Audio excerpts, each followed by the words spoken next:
Natalia, how are you? Good, thank you. How are you? Not bad. Welcome to the Women in Finance podcast series. Thank you for having me. You're very welcome. To introduce you to the audience, it'd be great to hear about your educational background, your career journey, and also if you could give us an insight into some of your hobbies that you pursue in your spare time. Sure. Thank you. Let's start with education then. I'm Italian. I come from a mid-sized town in Italy. And I chose to do accounting for high school, I guess, because I wanted to follow my mom's footsteps. I always looked up to my mom because she went from being an assistant, an administrative assistant for business to become the owner of that business. Oh, wow. In the space of, I think, probably 10 years, a business that she still runs. And she had done accounting. So I went to the same school that my mom went to. And when the time came to choose university, my dad told me, look, this is the best university in the country, in Italy, for economics. Maybe you should consider applying. And I think already then I felt like I wanted to belong to whoever I consider being the top. So I gone to the best high school in my hometown, and I said to myself, why don't I also try to go to the best school in the country for uni? So I did apply. I went to Bocconi University in Milan. So at 18 and a half, I moved to Milan and I spent there the next 5 to 6 years doing an economics degree. And I started first with economics and then I specialized in finance. So there were a couple of things that I really liked about economics. Not only the fact that obviously economics is a social science as well, but I really liked subjects like statistics, econometrics, math. So I saw finance as a way to apply econometrics and statistics to the real world. And before finishing university, when I still didn't know what I was going to do afterwards, the professor I was working with on my final year dissertation, which in Italy everybody had to do back then to graduate, asked me to stay on in the economics department for 1 extra year to become his teaching assistant and research assistant. Such an honor. And it was an honor. I remember I was working on my thesis the night in which his email arrived asking me if I would consider it. And it was a low-paid entry university job. And he said to me, look, I would love if you stayed, but obviously this is not a corporate job. And I couldn't have been more flattered because I think he could have asked to so many other students of his. He was a very popular professor already then. I stayed on. I established one of the strongest relationships from a professional perspective of my entire career with him. He's still one of my biggest mentors and has been extremely influential in what I did afterwards. So while I was staying there, working on a research project, we wrote articles that got published. We wrote articles in newspaper, chapters of books. I also did some teaching. I did some executive education, so as a teacher. While I was there, I remember him asking me if I would consider graduate school. So would I do a master or a PhD to continue academic career? And I was very adamant I wouldn't really do anything like that. I was very tired of studying by then because I'd been a very hardworking student. I had the top marks through middle school, high school, university, and I wanted to start enjoying social life a little bit. But then as I was working in the economics department, I started suffering from a fear of missing out. Like everyone else in the department was applying and getting in Harvard, MIT, Stanford. And again, I said to myself, why can I not do that as well? So I applied to different master programs. The first answer that came back was from Princeton University in the US. And again, there I met somebody that has been extremely influential afterwards in my career, because I hadn't planned to go to Princeton. Studying in the US for a master program is an expensive exercise, and I hadn't planned, my family hadn't planned financially to send me to graduate school. But Princeton was extremely generous. They offered me a scholarship. That's amazing. To study there. So I spent the next 2 years in New Jersey to do a master in financial economics, a master in finance. And thanks to that, I also got the opportunity to not only to meet great faculty and great colleagues, but also to be offered a job by Goldman Sachs afterwards in New York. Right. So I started my career in New York, working in Wall Street. I worked for the CIO of Private Wealth Management at Goldman Sachs and her team, the investment strategy team, for the following 2 years. I couldn't have had a better start of my career in finance. Of course. I worked with an extremely talented team. There were, I think back then, maybe 4 PhDs already in my team. It was a job that combined my love for research and things that were more model-based, more theoretical, to the need to invest actual clients' money. Right. The team was doing asset allocation, strategic and tactical asset allocation, and I really loved the exposure I got. That you were getting, yeah. Not only all asset classes, but I also got exposure to the entire sales force of Goldman Sachs around the world in private banking, and exposure to the top clients, ultra net worth individuals, the people that were coming out of the dot-com bubble, so CEOs of big tech companies, the first big internet champions. Yeah. And after 2 years in New York, I decided to relocate back to Europe. So I was offered a job at JP Morgan Asset Management here in London, where I joined the multi-asset team. I joined the CIO of the multi-asset team on the total return funds, which JP Morgan was launching at that time. And I worked the first few months on risk and setting up systems in order to capture exposure to multi-asset funds, because multi-asset was new back then. It was 2005. So it was 20 years ago, multi-asset started coming, and they were the new. It was in vogue. Yeah, exactly, after standard balanced products. And soon after maybe about a year, I transitioned within the multi-asset team. I transitioned on the convertible bond desk. Right. I think what appealed to me was the very technical nature of the asset class. It brought me back to a lot of things that I learned in school. It's an option-based product. Again, quite sophisticated with respect to other products that are more traditional. It gave me the opportunity to look at equity, credit, volatility, rates, FX, all at the same time. And so I started as, say, junior portfolio manager. I was lucky enough that at JP Morgan, the level of responsibility that was given to junior was already high from the beginning. So within 4 years, I was named portfolio manager on a multi-billion-dollar fund. Oh, wow. And by the end of my tenure at JP Morgan, I was there for almost 14 years. I was the head of the convertible bond team that had grown from about 1.5 billion when I started to about 6 billion when I left. It was a great school, also great family. And I think it's unusual when you work for a big American corporation to think it can be a big family. But JP Morgan in London in 2005 was still relatively small. I think we were about 300-400 people in the building. I knew everybody. I think I've been there long enough, and it really felt like a great support network. And after JP Morgan, I moved just before the pandemic to work for Lombard Odier Investment Management, has co-headed their convertible bond franchise.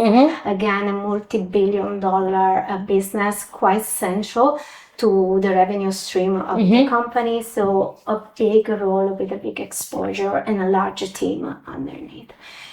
And in terms of my hobbies, as I was saying before, since 2018, I launched a business that I considered an hobby because it's a small business that I run on the side. It's a fashion, online fashion retail business specialized in resort wear, which combines my love for fashion with my love for everything that is sun, beach, holidays, as I come from a seaside town. And in terms of what I like to do in my free time, apart from running this business, which I run on my own, I also like tennis, to play tennis. I like to sail.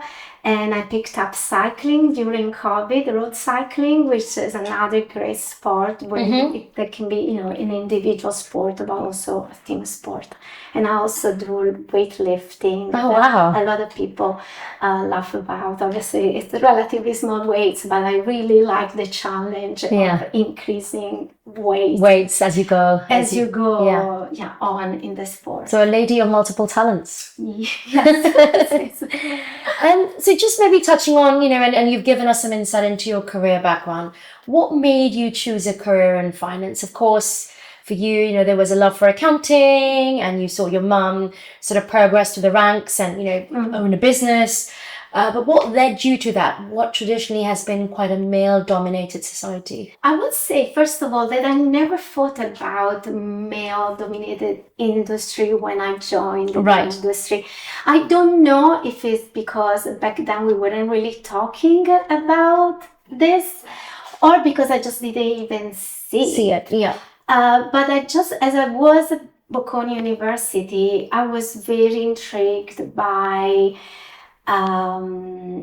people that would come to university to tell us what they were doing. So the investment bankers, also even back then the consultants, felt a world that was opening so many doors and opportunity. There was a lot of traveling involved, but there was a lot also of talking to very smart people on a daily basis.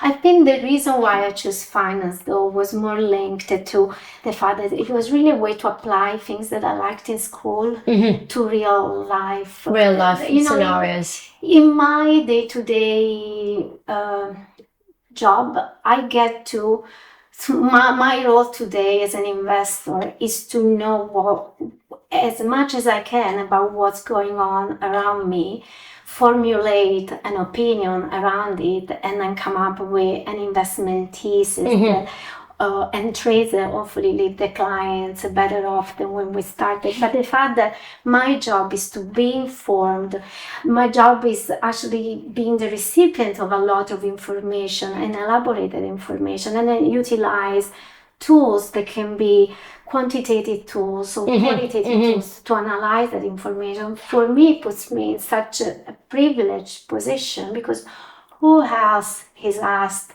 to learn on a daily basis and then translate that learning into real life application almost immediately. A lot of things that we do in our job, we do them on the fly. We don't have that much time to think how we react to news. It's an ever-changing industry, and I love that about it.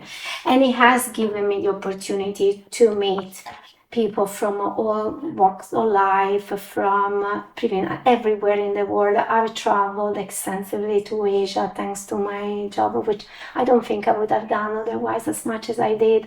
Obviously the US and South America. So I don't think I could have chosen a better career. It's just been lots of opportunities, basically. Yes. Great. Now, have you faced any specific challenges, either personally or professionally, that may have impacted you in any of your roles that you've done over the several years? Look, and do you have any examples?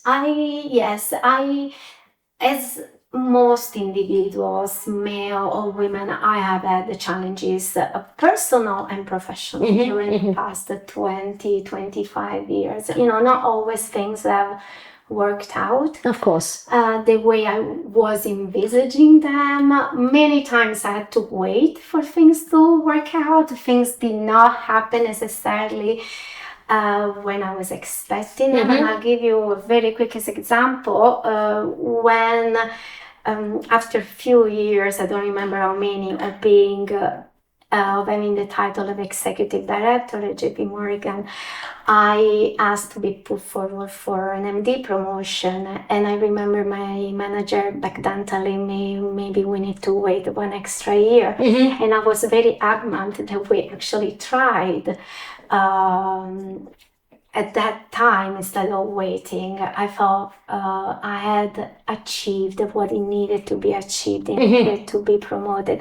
And cutting it short, I actually didn't get promoted that year. I went through the entire process, and on the final day when the committee in New York decides on the new MD class, I wasn't promoted. And it was a setback because back then I couldn't understand why it had happened. Later on I got a really constructive feedback, which I can share maybe afterwards. But that really, once I learned that you listen to your manager because a lot of times they know better, they know why you might not be ready for something. And two, that you need to build your own career path in a way that you're actually preparing yourself for the next role of things. You need to be prepared to jump to the role before getting formally the role, and that happens in a lot of situations. Generally speaking, I would say that maybe challenges I've encountered have been linked to self-doubt, what some people might call, imposter syndrome.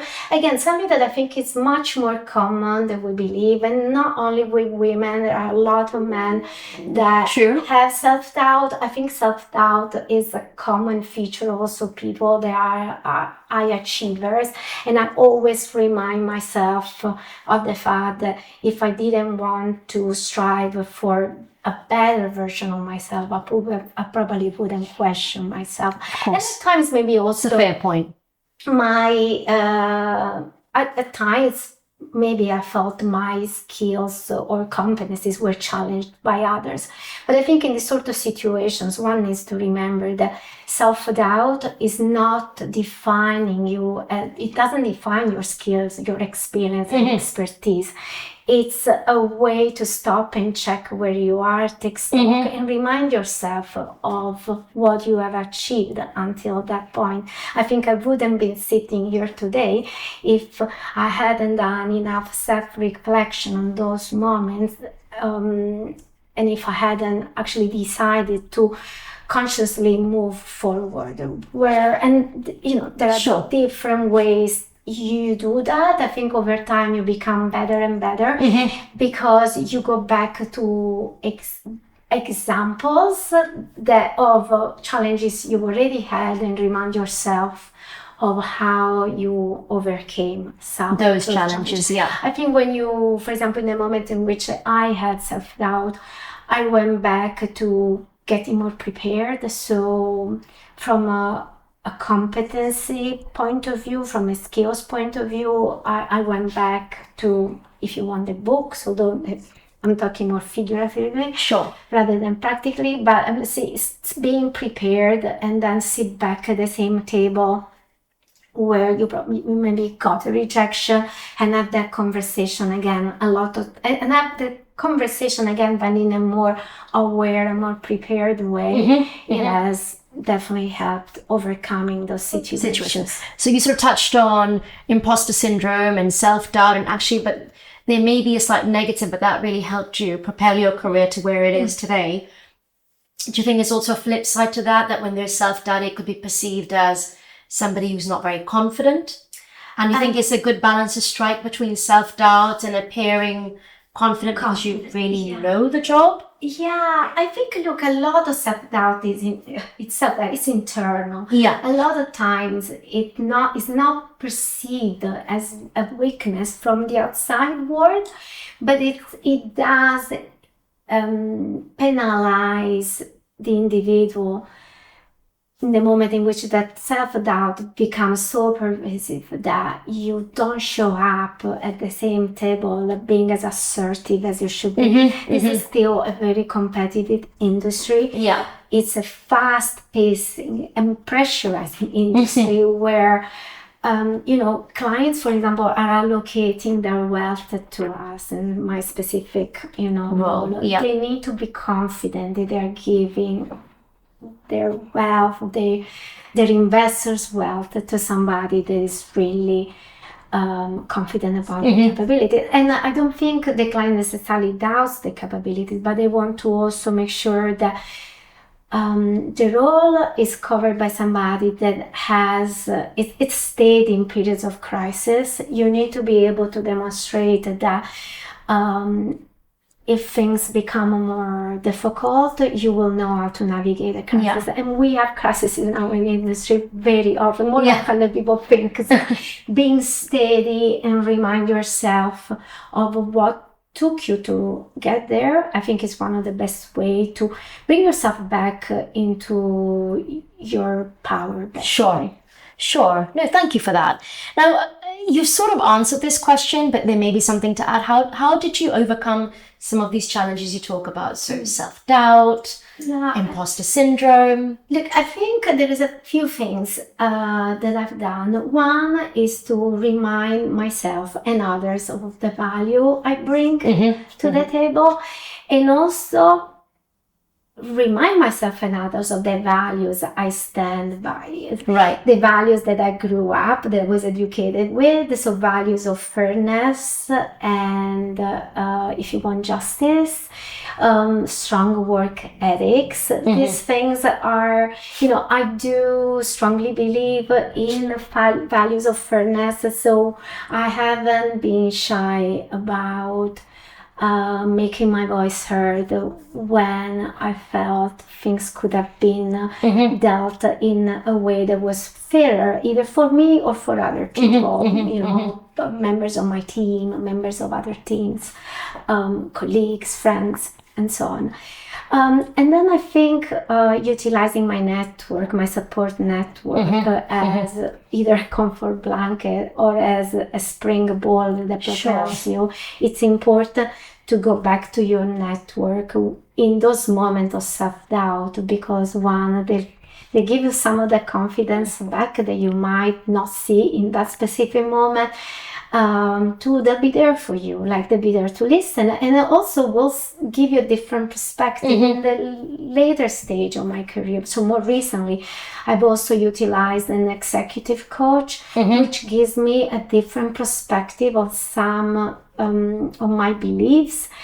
She's trying to break some self-limiting beliefs that I have, things that I built over time, and they are really, I can see how they're limiting. I think it's really important to work with somebody external to your team. Got it. Somebody that is not your manager, somebody that is not one of your mentors. They can be even more objective, because it takes everything more from a outsiders and an outsider's view, of course. So really the message here is surround yourself with allies. Like people who can be, your support network. Definitely. And I think, mentorship, I know a lot of people talk about mentorship, and not everybody has a good experience with mentorship. I've been a mentee and I am a mentor today. I would say my mentee experience, the best experience I've had with mentors are, and everybody says this, are with the mentors that I chose along the way. Got it. A lot of them, most of them are actually men. Most of them have been my managers. So I've had always very strong relationship with my male managers throughout my career and professors at school. And I go back to them when in those moments of self-doubt. I go back to them, and I know they have my back. They have my best interest at heart, but they also give me a very objective view on of things. Great. Now, do you think the challenges that you faced in the industry, and we all have, in some shape or form, are the same that women face today, entering the industry in 2024? I think there are different challenges. Sure. Some challenges have been removed, or they have been reduced. Which ones are those? I think this type of conversation is much easier to have. Yeah. It's much easier, for example, to talk about work-life balance. It's much easier for women to take longer maternity leaves than when I was, in my 20s, where people were afraid of taking 1 year off. I think conversations about diversity in general are at the forefront, and women are less afraid to speak out. The junior generation, not just women, I think are more have a bigger sense of entitlement than I think my generation has. But I think a lot of challenges are exactly the same. Challenges related to unconscious biases, for example. The reductions of those biases still minimum, because they come from social construct, and the social construct in which my generation grew up, it's slightly different from today's social construct. Sure. But I think we need maybe a couple more generations for that social construct, which comes to change from the post-war social construct to change. Although again, things are better. I think challenges in career advancement, they are very similar, if not tougher, because today we aspire to senior roles. In the past, we weren't even aspiring to those roles. But I think there is still a significant lack of role models, women role models in senior roles. And networking opportunities at the senior level is still, so that is still hard. So advancement, the level of attrition, I don't know the statistics on this exactly, but must be in the mid-30s type of age. Got it. The level of attrition of women that at that kind of age bracket, it's so high. We lose so much time. We've done such a big work, especially on the sales side, investment banking, bringing the cohorts of graduates to a very balanced level. And in some situations, we have more women joining men today. But the industry needs to do more in terms of retention. From middle management onwards. Yes. And I think one more challenge that I see, and I think here it's a challenge for women really, is to be really careful about how we progress this conversation about diversity, because I worry that in some instances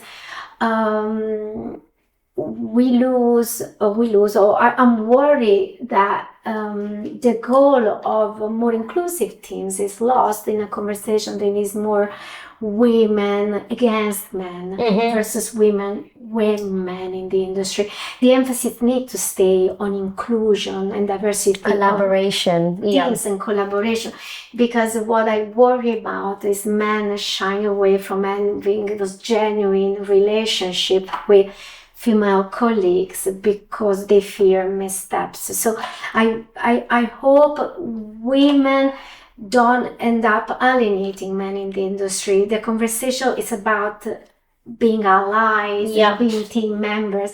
I think one of women's strongest traits is team membership, belonging to a team, and that's what we want to achieve. And so it's important for the conversation to go in that way. That. No, of course. What would you tell your younger self entering the industry if you were to enter it? I don't know exactly what you entered, but if you were to enter it today, 2024. I would say to myself, embrace the journey with a light heart as well, and not just very rationally as I've always done. So embrace the challenges and the opportunities that you will have, which I did embrace, but sometimes you need to also just have fun. more importantly, I would say to myself, be very strategic about the way you present yourself. Right. Be very mindful about the relationship you build, and be mindful that not everybody needs to see everything about you. Not everybody will have to know everything about you, and not everybody will have your best interest at heart. So you surround yourself with people that you can trust. Yeah. And strike a balance between being open, approachable, and also be professional. Because fundamentally, your reputation is going to be one, and your image is going to be one of your biggest assets. And linked to that, and it's also linked to what I said about my first attempt for MD promotion at JP, is build your own personal brand. Don't necessarily only be part of a team. I was for too long at JP Morgan. That was the constructive feedback that I received. I was member of a team, but you need to build your own brand. You need to be an individual contributor as well. And it's your responsibility to highlight what your personal contribution is. You're not just part of a team. So get involved in extracurriculum activities. Raise your hand for networking events. Raise your hands to become a mentor or to be a mentee, because you need to raise your internal visibility as well. I would say today, even in today's society, use social media within your company policy in order to enhance your visibility, your team visibility, your business visibility, because it helps. It helps shaping the image of yourself that you want to shape. And then I would say to my younger self, also start earlier with building a network. Right. I was very shy at the beginning of my career. I'm less shy today, so for me it's much easier today to meet people that I don't know and build those relationships. I would say also cultivate those relationships. Yeah. I've been very lucky to meet so many people, but not always I've cultivated those relationships. Some people I met and I never saw again. And looking back today, I could have done a better job at keeping those relationships alive. And just a quick comment on that. Do you think it's a difference between men and women in the way they network? Are men, would you say, better at cultivating these relationships from very early on in their career? And for reasons unknown, that women... I don't know, maybe...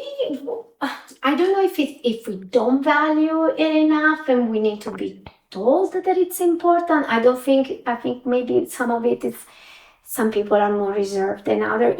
From my personal point of view, actually, I don't think it has a lot to do with men or women. For me, it's more cultural.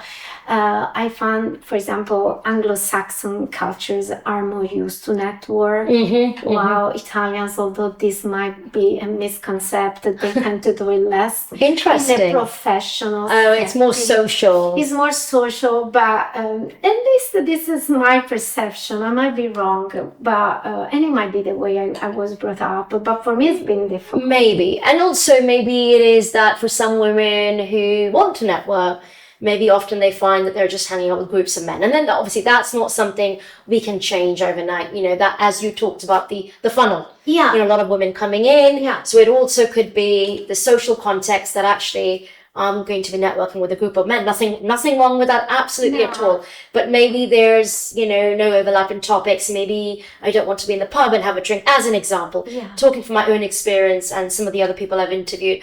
Or I don't necessarily want to talk about sport, because although I find playing sport interesting, maybe I don't want to be in a pub talking about sport. And so there I find if there is just more diverse groups hanging out, maybe you're more likely to network. Yeah, maybe. For sure. I think now there's a couple of things, like I often be the only woman in the room. Like I deal with a very technical asset class, and we count maybe 10 women, maybe worthwhile on the buy side. They do what I do, if not less than 10. And often when I go to networking events, I'm the only woman, all of them were too. I have to say, I never actually felt that the conversation was an issue. I think people have made the effort to, usually we talk about work, which means I don't feel excluded. But I think what though we maybe as women we need to get better at is to find networking opportunity where men are present, because I find myself today being invited to a lot of events where there are only women, which is amazing because there are events that are very enriching for me. But at the same time, we need to be able to do more networking with men. So we need to be able to organize events where men and women are both interested in the topic and they can be on which I feel like most of the conference formats out there are both men and women.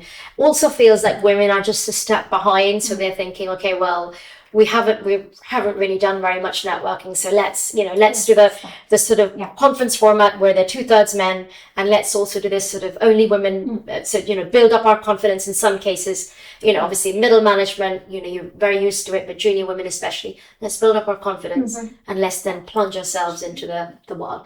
I suppose different people, different experiences, sure. but and there is so much, right? I think it's also important to look for the events. Yes, absolutely. Not everything will come to you, but there is so much. But I do agree. Ultimately, it's about creating a cohesive environment where men and women can coexist and there's sort of equal opinion and integration, across what they do. Any advice? I think we've sort of covered it. Any advice for women entering the financial sector today? Any sort of quick tips? Yeah, I think I would say a few things that I didn't know when I started. Learn about the industry before you accept a job. Right. Because there is so much in financial service that you can do, and branches of the industry are very different from each other. So learn about what it means to be on the sell side versus the buy side. What's the difference between investment banking, M&A versus sales and trading. Learn what it means to work on public market versus private market. Also, maybe be strategic. Learn about what's growing and what's not growing. Right, where you should be. That might dictate how exponential your growth will be. A lot of careers are not, they don't become big just because the person is excellent, better than anybody else. People also find themselves in certain roles, certain industries. And I think it's important today. The industries are evolving. There are clearly some areas of this industry today that are growing really fast. And if I were entering the industry now, I would look at those areas for opportunities. And then if I can add one more thing, I would say to young girls, don't necessarily feel like you need to conform to pre-existing rules, because rules are being rewritten. Because of what we had just said, there is an opportunity today as a woman to speak your mind. Your voice will be heard today more than it was heard 30 or 40 years ago. So use your opinion, because people are looking for your opinion. So don't feel like the status quo is necessarily what it's going to be like in 20 years. So we need young girls to tell us also how to evolve the industry. Yeah, no, I think that's really, really useful what you're sharing here. And finally, what is the single best piece of advice you've ever received in your life, whether it was personal or professional, that you've implemented in your life? So talk about. I don't know if this is the best, but something that has just come to my mind. And this was given to me by my assistant as soon as I got promoted to a more senior role at JP Morgan. She said to me, this is a very practical advice, but she said to me, block your diary a couple of days a week for a couple of hours.